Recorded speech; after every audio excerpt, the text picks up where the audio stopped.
চলবো না কি বড়া তাহলে হারে কথা বলবে না তোকে কি কইলি তুই সব দায়িত্ব নিবি বল আমি ওই সেন্টার জায়গাতে একবারে গুত্তু মেরে ভরি দেব তারপর আমি দায়িত্ব নেব ওই শুয়োর বাচ্চা খানকি ছেলে পালাবে বাড়ি থেকে শালা জানোয়ার হ্যাঁ বড়া এখন আমি সত্যি কথা বলেছি না এখন তো পালাবো বটেই তাহলে হারে কথা বলবে না তুই কি বলতে চাস তোকে আমি দিই না দিস সেই রকম দিস ওই সুপারি অবধি হইতে দিস তারপরে বেশি চাপ দিয়ে ঢুকাইতে গেলি তখন গায় তুই এরকম কাজ করলি কেন রে হ্যাঁ ভুলে হয়ে গেছে তখন আর কি করা যাবে বড়া তাই বলি কি বড়া এত অপমান করবি নাকি বড়া ওগুলো ভুল নয় ওগুলো তুমি জেনে শুনে করেছো তুই খুব বিচ্ছুতা ছেলে শাশুড়ি মা খুব সাবধান আমাকে রাগিও না এখনই কেঁচো খুঁজতে গিয়ে কেউ তো বেরিয়ে যাবে তখন শাড়ি খুলে যাবে বুঝতে পারবা তখন শালা বৈদুর বাচ্চা বৈদু আমার আরো একটা ছেলে আছে বে সেও তো তোর দেখা দেখে এরকম করবে তুই যদি এরকম করিস বড় হয়ে না না কুটকলাই এরকম করবে না আমি কাবিন করব হ্যাঁ দেখো বেটা শুইরে বাচ্চাকে মাথায় জুতো মারবো খবরদার যদি এরকম কথাবার্তা বলবি চুকি পাগুচিনি আমি কাবিন করব ছি সব এটা দেখো বেটা শুইরে বাচ্চা লিখে এরকম হচ্ছে এরকম কইলে কিন্তু আমি বাড়ি ছেড়ে পালাবো বল দিছি যাবে যা খানকি ছেলে শুয়ে বাচ্চা বাড়ি ছেড়ে পালানোই ভালো বে তোর মতো ছিল বাড়ি থেকেই বা কি করবি বে শালা 2 পয়সা ইনকাম নাই খানকি ছেলে 3 লাখ টাকা আমার গাড়ি মেরে দিলি বে শালা ইনকাম করতে হলে বুঝতে পারতে চলো শালা মর গাবে শালা বিষ খাগাবে শালা আবার টাকা দিস কি বে শালা জানোয়ারের বাচ্চা জানোয়ার এত অপমান নিজের ছেলেকে এত অপমান করছো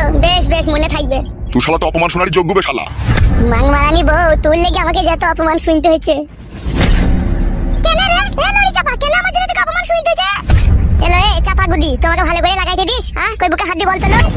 আরে ফাটা কুকুর বেটা শুইরে বাচ্চা তুই কি বললি আরে কথা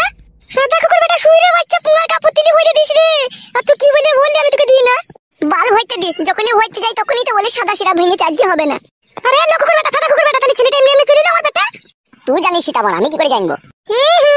ভইরে হাটকি হুটকি দিয়ে এখন তুমি কিছু জানো না না জানি না ওই সপ্তাহে একদিন দুদিন ঠিকঠাক করে দিবে আমি সব দায়িত্ব নেবো না কি বড়া তাহলে হারে ফাটা কুকুর বেটা তোকে কি কইলি তুই সব দায়িত্ব নিবি বল আমি ওই সেন্টার জায়গাতে একবারে গুত্তু মেরে ভরি দেব তারপর আমি দায়িত্ব নেব ওই শুয়োর বাচ্চা খানকি ছেলে পালাবে বাড়ি থেকে শালা জানোয়ার হ্যাঁ বড়া এখন আমি সত্যি কথা বলেছি না এখন তো পালাবো বটেই তাহলে হারে ফাটা কুকুর বেটা তুই কি বলতে চাস তোকে আমি দিই না দিস সেই রকম দিস ওই সুপারি অবধি হইতে দিস তারপরে বেশি চাপ দিয়ে ঢুকাইতে গেলি তখন গাল দিস বুকে লাত মেরে ফেল দিস না আমি বলিনি তো ওইভাবে দিস শুইরে বাচ্চা কাটা কুকুর বেটা এত বড় মিথ্যা কথা বলছিস তুই লরির তলায় পড়বি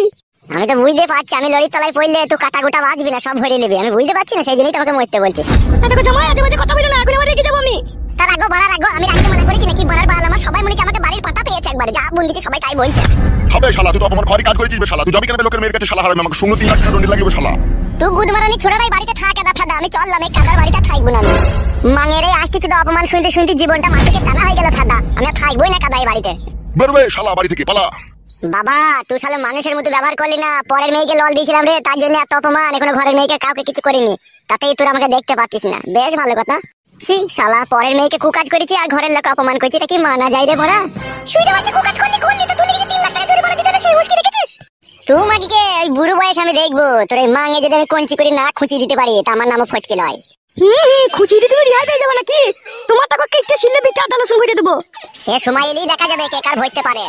দেখো তোমার সামনে এরকম কথা বলবে ও আমাকে বে শালা কথাবার্তা শিখছি লাইবে